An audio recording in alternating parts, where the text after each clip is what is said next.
This week on Wu Says, we take a closer look at the possibility of a third global financial hub. Melisa Idris discusses this with Professor Emeritus Datuk Dr. Wu Wing Thye. Take the financial hubs of New York and London, for instance. Could Shanghai maybe one day stand to challenge some of these financial hubs? Oh, that's a very good question.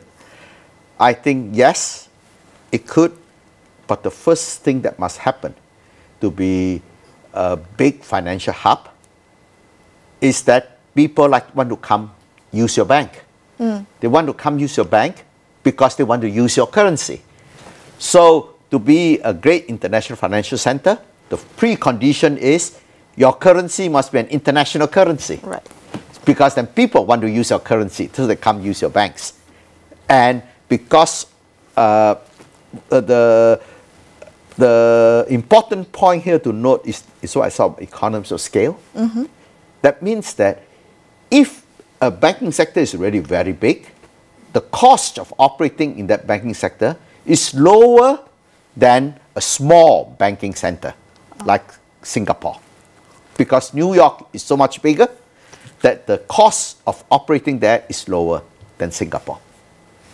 And so in the case of China, size is certainly not an issue in the future. It will get to that. But the question is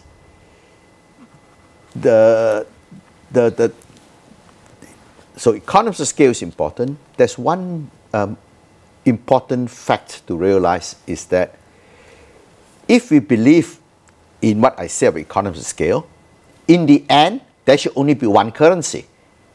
The biggest currency would outcompete the second currency. Right. So the biggest financial market should kill the second biggest financial market. So why is there London and New York? There should only be one if economies of scale is true. Yeah. The reason that it doesn't happen is because operating is because of geography. Operating at night is more expensive than operating in the day. Okay. So when it is, there's a long period of time when it's nighttime in London, daytime in New York. Okay. And the cost of New York is lower than in London at that point. So the transactions are in London. And then there is a time where it is nighttime in New York, but daytime in London. Okay. And the cost is lower. But there are places, there are times where both markets are closed. and that means there is place for a third international financial market. And where would that be?